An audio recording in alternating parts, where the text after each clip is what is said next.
Hello friends, मेरा नाम अमित है। मैं आपको पढ़ाऊंगा फाइनेंशियल मैनेजमेंट। आज मैं फाइनेंशियल मैनेजमेंट का बेसिक उठाऊंगा और उसी के बारे में आपको जानकारी दूंगा। ठीक है, सबसे पहले जानेंगे फाइनेंशियल मैनेजमेंट।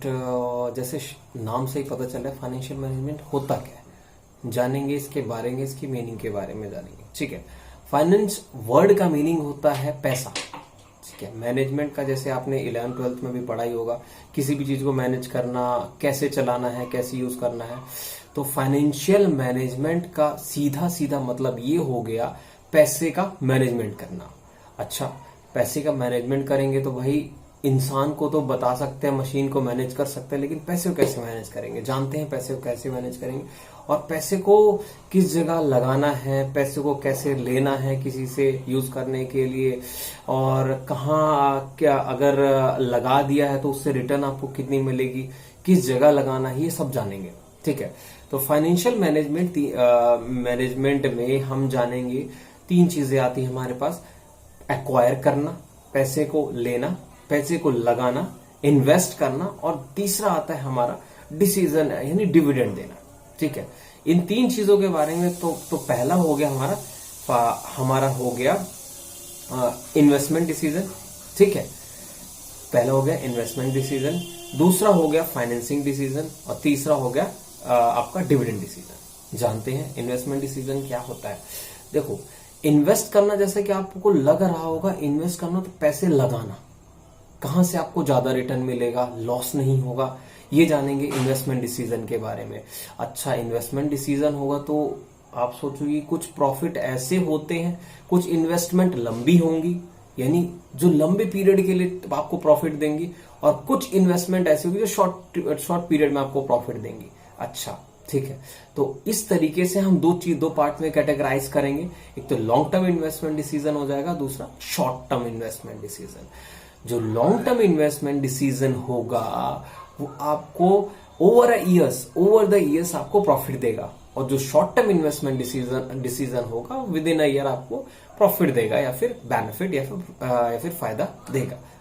और हम जो हमारा आपका लॉन्ग टर्म इन्वेस्टमेंट डिसीजन है उसको हम बोलेंगे कैपिटल बजटिंग डिसीजन। और long term investment decision, capital budgeting decision हुए मतलब कि बहुत सारा पैसा लगेगा उसमें। और बहुत सारा पैसा किस चीज में लग सकता है जो ओवर द ईयर्स आपको प्रॉफिट दे? बहुत सारा पैसा आपका लग सकता है मशीन में लग सकता है, ठीक है, और फर्नीचर्स में लग सकता है। ठीक है, ये सब चीजें हैं काफी छोटी छोटी, जैसे कि फर्नीचर हो गया, मशीन हो गया, प्लांट हो गया। ठीक है, तो ये आपके लॉन्ग टर्म जो ओवर द ईयर्स कई सालों तक लगातार प्रॉफिट देता रहेगा। ठीक है, तो ये ऐसे डिसीजन हमें सोच समझ के लेने होंगे, क्योंकि ये डिसीजन इरिवर्सिबल होंगे, यानी इन डिसीजन को आप वापस नहीं ले सकते। एक बल्क अमाउंट यूज होगा इन पैसे इसमें मशीनों में लगाने के लिए, तो इन डिसीजन को वापस नहीं ले सकते। तो ये सब डिसीजन हमें सोच समझ के लेने होंगे। ठीक है, काफी सारी टेक्निक्स यूज होंगी जिसके बारे में आपको आगे पढ़ाऊंगा, जिनका यूज करेंगे in long term decision and capital budgeting decision को लेने में। दूसरा हमारा होता है short term. Short term decision कौन सा होगा? शॉर्ट टर्म के लिए यानी लेस देन अ ईयर। ऐसा डिसीजन आपका इन्वेस्टमेंट डिसीजन जो लेस देन अ ईयर का हो।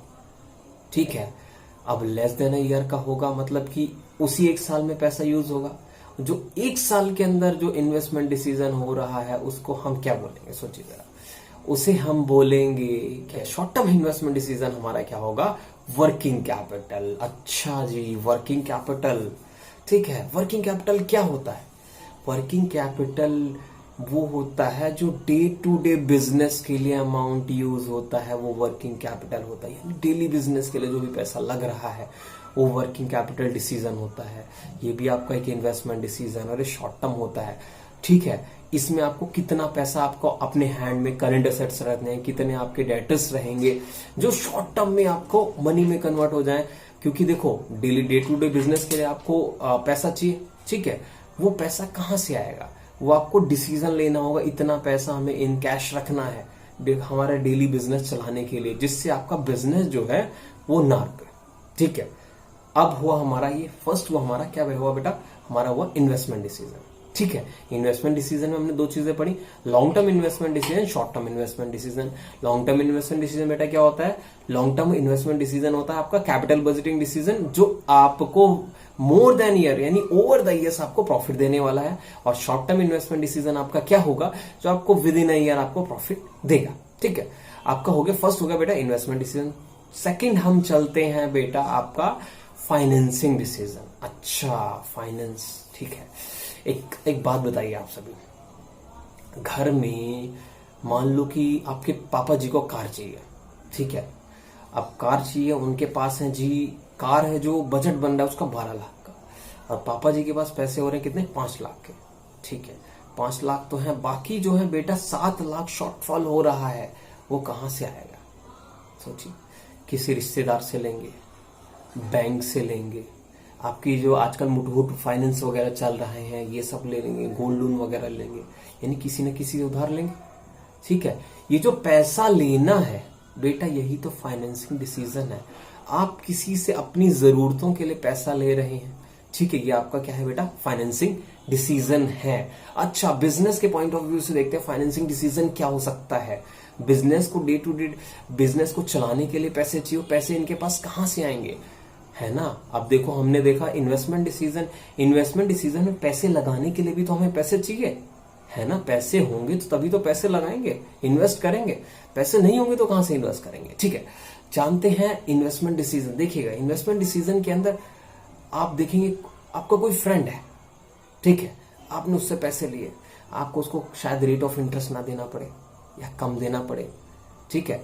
दूसरा तरीका हो गया आपको, ये मैं आपको बिजनेस पॉइंट ऑफ व्यू से नहीं बता रहा हूं, आपकी फैमिली पॉइंट ऑफ व्यू, आज पर्सनल पॉइंट ऑफ व्यू से बता रहा हूं, ठीक है। हाँ, इसको हम जोड़ेंगे, कनेक्ट करेंगे बेटा बिजनेस के साथ, ठीक है। अब देखिए जरा, आपने लिया अपना फ्रेंड से लोन, वो कम रेट ऑफ इंटरेस्ट दे रहा है, या फिर शायद आपको ऐसे दे दे, यार जा ठीक है, तू मेरा दोस्त है, जब देना होगा 1 साल के अंदर, 1.5 साल के अंदर दे देना, ठीक है। एक ये तरीका हुआ।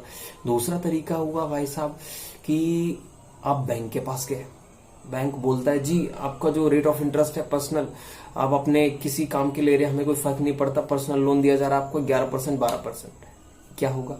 मान लो अगर इसमें क्या होगा बेटा, मान लो आपने 1 लाख लोन लिया, ठीक है, 1 लाख में आपको 11% कितना हो जाएगा? 11,000 रुपए। ये फिक्स लोन आपको देना पड़ेगा, ठीक है, ये फिक्स लोन आपको देना पड़ेगा। तो आप क्या कंपेयर करेंगे, कहां से आपको कम रेट ऑफ इंटरेस्ट देना पड़ेगा। अब दोनों में से एक तो फ्रेंड वाला आपका हो गया, और दूसरा हो गया आपका ये लोन बैंक वाला, ठीक है। अब दोनों में से डिसाइड करेंगे आप किसका लोन लेंगे। तो आपको जहां कम रेट ऑफ इंटरेस्ट देना होगा, जहां आपका ज्यादा प्रॉफिट होगा, आप उसको सिलेक्ट करेंगे, ठीक है। इसी तरीके से बेटा बिजनेस में भी होता है। बिजनेस पूरा अलग नहीं है लाइफ से, बिजनेस जो है लाइफ से पूरी तरीके से जुड़ा हुआ है, ठीक है। सिमिलर चीजें हैं, जैसे आप लाइफ में डिसीजन लेते हैं वैसे आपको बिजनेस में भी डिसीजन लेने हैं, लेकिन बिजनेस में डिसीजन कभी भी पर्सनल या फिर रिलेशन के बेसिस पर नहीं लिए जाते हैं। सेपरेट लीगल एंटिटी आपने पढ़ी होगी, बिजनेस जो है अपने पर्सनल रिलेशन से बिल्कुल अलग होता है, ठीक है। इसको छोड़ते हैं, चलते हैं हम अपने फाइनेंसिंग डिसीजन की तरफ, जो हम business as a business point of view हम देख रहे हैं। तो फाइनेंसिंग डिसीजन में देखो बेटा, हाँ आपने सुना होगा डेट। क्या होता है? डेट, डिवेंचर जिसे बोलते हैं, यानी कि लोन लेना एक तरीके से, ठीक है। अब डिवेंचर जो होता है, जो हम लोन लेते हैं, उसमें क्या होता है? एक फिक्स रेट ऑफ इंटरेस्ट होता है। इतना रेट ऑफ इंटरेस्ट, मान लो कि आपने 50 लाख लोन लिया, आपने बोला जी 6% आपको हम सालाना देंगे, तो आपका जो 6% है बेटा वो फिक्स है, वो आपको 6% देना ही पड़ेगा। यू हैव टू पे this 6% yearly, you can not change, you can not deny this, आप इसको डिनाई नहीं कर सकते हो, आपको देना ही पड़ेगा, ठीक है। एक तो ये हो गया बेटा, लोन हो गया। दूसरा हो गया भाई साहब, आप बोलते हो, कई लोगों को बोलते हो देख हमारे बिजनेस में क्या करो, इन्वेस्ट करो। आप लोगों से क्या लेते हो? पैसा लेते हो, आप बोलते हो कि हम आपको प्रॉफिट का कुछ हिस्सा देंगे। आप क्या बोलते हो? आप हमारे बिजनेस में पैसे लगाओ जी, यानी आप पैसे ले रहे हो उससे और हम आपको प्रॉफिट का कुछ हिस्सा। देखो, ऐसा नहीं है कि तुमको fix rate of interest, profit का जो हिस्सा होगा हम उसमें से कुछ हिस्सा हम आपको देंगे, ठीक है। कुछ हिस्सा आपने अपने प्रॉफिट का उनको देना है, उसमें फिक्स नहीं हुआ आपका rate of profit, rate of interest fix नहीं होते हैं। रेट ऑफ इंटरेस्ट फिक्स है आपका, लेकिन प्रॉफिट आपको क्या पता प्रॉफिट कितना होगा। प्रॉफिट भी हो सकता है, लॉस भी हो सकता है, ठीक है। तो इनको कंबाइन करके यानी डेट को और शेयर्स को, प्रेफरेंस शेयर हो गए इसी तरीके से और इक्विटी शेयर्स हो गए, इनको कंबाइन करके यानी कितना उधार लेना है और कितना इक्विटी से लेना है, कितना डेट से लेना है, कितना इक्विटी से, इनको कंबाइन करके जो आप एक्वायर करेंगे, जो आप पैसा लेंगे, वो आपका फाइनेंसिंग डिसीजन होगा। आप उतना पैसा लेंगे जितना आपका ना ज्यादा रेट ऑफ इंटरेस्ट देना पड़े, ठीक है। ट्रेड ऑफ होना चाहिए बेटा, ट्रेड ऑफ होना है। ट्रेड ऑफ का मतलब क्या होता है, ना आपको ज्यादा इंटरेस्ट देना पड़े, इंटरेस्ट और प्रॉफिट का दोनों का में जो मीटिंग पॉइंट होता है वो ट्रेड ऑफ बोल सकते हैं। इंटरेस्ट का आपको लॉस भी नहीं होना चाहिए, ठीक है। हम बिजनेस किस लिए कर रहे हैं, प्रॉफिट के लिए कर रहे हैं बेटा। तो बिजनेस प्रॉफिट के पॉइंट ऑफ व्यू कर रहे हैं, तो हमें वो चीज भी देखनी होगी, लॉस भी नहीं होना चाहिए और उनका इंटरेस्ट भी पे ऑफ करना चाहिए, हमारा बिजनेस चलना चाहिए, ठीक है। तो हम कॉम्बिनेशन देखेंगे डिवेंचर्स का आपका और शेयर्स का, ठीक है। ये हमारा क्या हो जाएगा बेटा, इन्वेस्टमेंट डिसीजन, आपका फाइनेंसिंग डिसीजन, ठीक है। अब हुआ हमारा बेटा फाइनेंसिंग। तीसरा जो सबसे इंपॉर्टेंट डिसीजन आता है बेटा, ठीक है, आपने लोगों से पैसे लिए, अपने पैसे कहीं लगाए, ठीक है। लेकिन एक बात बताओ बेटा, जो आपने प्रॉफिट कमाया है, ठीक है, कुछ लोगों से जो उधार लिया था और जो प्रॉफिट कमाया है, देना तो पड़ेगा, कुछ ना हिस्सा तो देना पड़ेगा ना, ठीक है। और जो हिस्सा देना पड़ेगा वो आपके शेयर होल्डर्स को जो हिस्सा दोगे प्रॉफिट का, वही क्या होगा, डिविडेंड होगा, ठीक है। वही क्या होगा, आपका डिविडेंड। जो प्रॉफिट का जो हिस्सा अपने शेयर होल्डर्स को दोगे आप, जो आपकी कंपनी में शेयर होल्ड करते हैं, वो आपका क्या हो जाएगा बेटा, वो हो जाएगा आपका डिविडेंड डिसीजन। अब देखो इतना आसान हो गया बोलना, इतना आसान नहीं है, ठीक है। डिविडेंड कितना प्रॉफिट आपको रिटेन करना है और कितना प्रॉफिट देना है। आप देखो प्रॉफिट रिटेन करोगे तो उस प्रॉफिट का जो प्राइस है फ्यूचर में पड़ने का चांस है। तो आपको ये भी चीज देखनी है, कितना प्रॉफिट हमें क्या करना है बेटा, रिटेन करना है, कितना प्रॉफिट फ्यूचर कितना प्रॉफिट आपको देना है। जो प्रॉफिट देना है, ठीक है, वही क्या हो जाएगा, डिविडेंड हो जाएगा। और जो जितना डिविडेंड हम देते हैं बेटा, वो हमारा क्या होता है, डिविडेंड पे आउट रेशियो, ठीक है। अब हमने देखा बेटा 3 डिसीजंस हो गए, ठीक है। फर्स्ट वन इज क्या, फर्स्ट वन इज हमारा investment decision, second one is financing decision and third one is dividend decision, ठीक है। इन 3 डिसीजंस के ऊपर बेटा हमारी पूरी की पूरी फाइनेंशियल मैनेजमेंट डिपेंड करती है, ठीक है। पहले हमारा फर्स्ट में आया इन्वेस्टमेंट डिसीजन में कैपिटल बजटिंग, और सेकंड इन्वेस्टमेंट डिसीजन की बात कर रहा हूं सिर्फ मैं। First one is investment decision. Investment decision के अंदर 2 चीजें आई, 2 चीजें क्या थी बेटा, capital budgeting and second one is working capital management, ठीक है। वर्किंग कैपिटल चाहिए शॉर्ट टर्म वाला, ठीक है।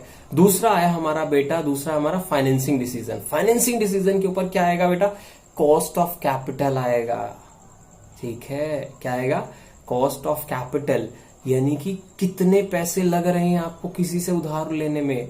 आप देखो, आप पैसे लोगों से ले रहे हो, इंटरेस्ट दे रहे हो, तो आपको आपके लिए क्या होगी बेटा, कॉस्ट होगी, ठीक है। और थर्ड में क्या आ जाएगा बेटा, डिविडेंड। डिविडेंड डिसीजन यानी कितना पैसा आपने प्रॉफिट कमाने के बाद कितना पैसा पब्लिक में दिया है, इससे भी आपकी जो वेल्थ है बढ़ती है। अब देखो इन्वेस्टर्स वहां अट्रैक्ट होते हैं बेटा जहां ज्यादा प्रॉफिट मिले, है ना, ठीक है। चलिए बेटा आज के लिए इतना ही, ठीक है। बहुत बहुत धन्यवाद आप सभी का, नमस्कार।